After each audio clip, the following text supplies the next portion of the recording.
السلام علیکم ورحمۃ اللہ وبرکاتہ۔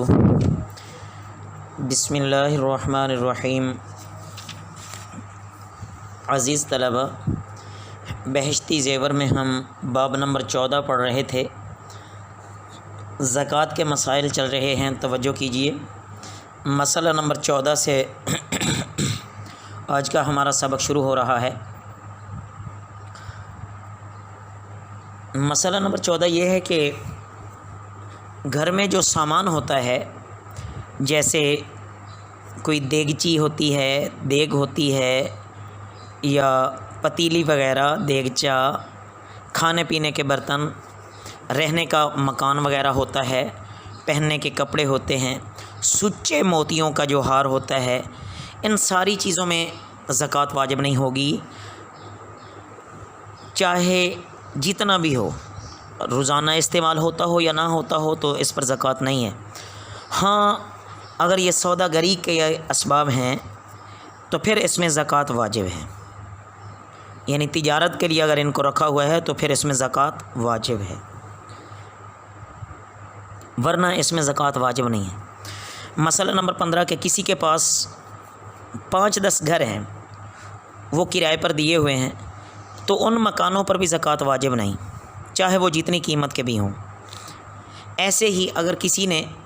200-400 روپے کے برتن خریدے اور ان کو کرایہ پر چلایا، اس پر بھی زکوٰۃ واجب نہیں ہے، کیونکہ کرائے پر جو چیز دی جائے اس پر زکوٰۃ واجب نہیں ہوتی۔ مسئلہ نمبر 16 پہننے کے کپڑے ہیں، جوڑے، ان پر بھی کوئی زکوٰۃ واجب نہیں ہے۔ اگر ان میں اتنا کام ہے کہ اگر اس سے چاندی وغیرہ کو الگ کیا جائے تو 52.5 تولے یا اس سے زیادہ نکلتی ہے تو پھر اس پر زکوٰۃ واجب ہو جائے گی، ورنہ نہیں۔ مسئلہ نمبر 17 کسی کے پاس کچھ سونا ہے، کچھ چاندی ہے، کچھ مال تجارت ہے، ان سب کو ملا کر دیکھا جائے گا، اگر اس کی قیمت 52.5 تولے چاندی یا 7.5 تولے سونا بنتی ہے، اس کے برابر ہو جاتی ہے، تو پھر تو زکوٰۃ واجب ہے، اگر ایسا نہ ہو تو پھر واجب نہیں ہے۔ مسئلہ نمبر 18 مال تجارت کون سا مال ہوتا ہے؟ وہ مال ہے کہ اس کو اس ارادے سے لیا جائے کہ اس سے تجارت کریں گے۔ اگر کسی نے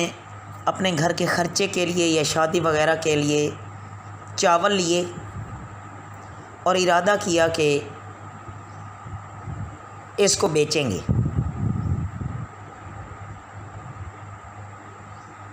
شروع میں تو شادی وغیرہ کے لیے لیا تھا،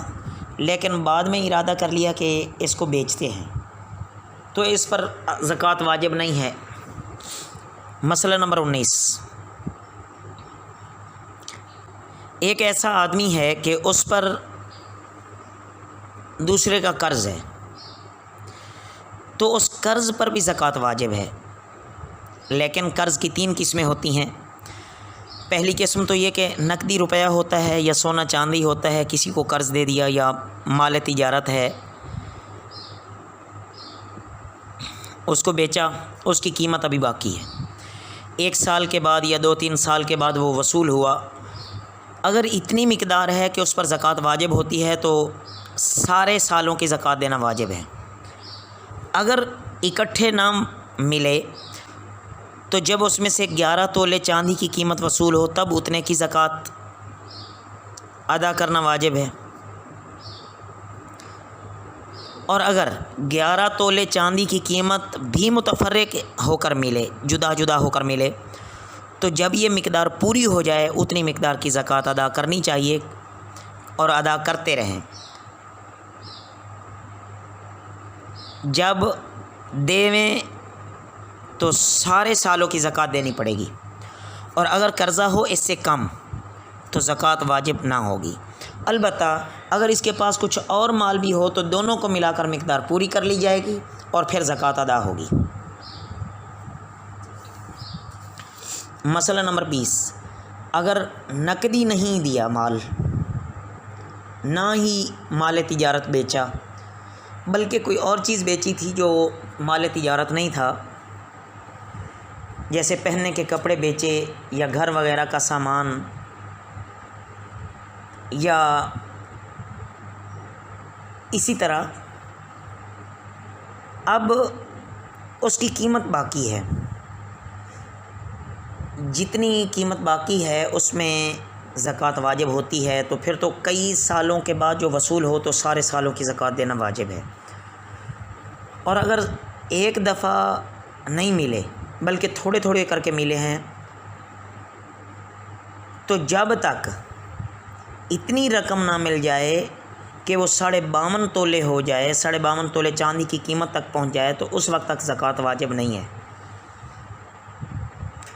تو جب 52.5 تولے چاندی کی قیمت جتنی رقم وصول ہو جائے تو اب اس پر زکوٰۃ دینا واجب ہے۔ مسئلہ نمبر 21، تیسری قسم یہ ہے کہ شوہر کے ذمے مہر ہے، وہ اگر کئی سالوں کے بعد وہ دیتا ہے تو اس کی زکوٰۃ کا جو حساب لگایا جائے گا وہ اسی دن سے لگایا جائے گا جس دن زکوٰۃ اور جس دن اس نے مہر دیا ہے، اس پر پچھلے سالوں کی زکوٰۃ واجب نہیں ہے۔ اگر اب وہ آج اس کو ملا، آج کے بعد اس پر سال گزر جاتا ہے اور وہ اس کے پاس پڑا رہتا ہے، تو جب اس پر سال مکمل ہوگا تو پھر اس کو زکوٰۃ اس کی دینی پڑے گی۔ مسئلہ نمبر 22، اگر ایک آدمی مالدار ہے اس پر زکوٰۃ واجب ہے، سال گزرنے سے پہلے یہ زکوٰۃ دے دے تو بھی جائز ہے، اور اگر مالدار نہیں ہے بلکہ اسے کہیں سے مال ملنے کی امید تھی اور اس امید پر مال ملنے سے پہلے ہی زکوٰۃ دے دی تو یہ زکوٰۃ ادا نہیں ہوگی، بلکہ جب اسے مال ملے اور اس پر سال گزر جائے تو پھر اسے زکوٰۃ ادا کرنی چاہیے۔ مزید بھی زکوٰۃ کے مسائل آگے بیان ہوتے رہیں گے، آپ ان کو اچھی طرح ذہن نشین کر لیں۔ وما علینا الا البلاغ المبین۔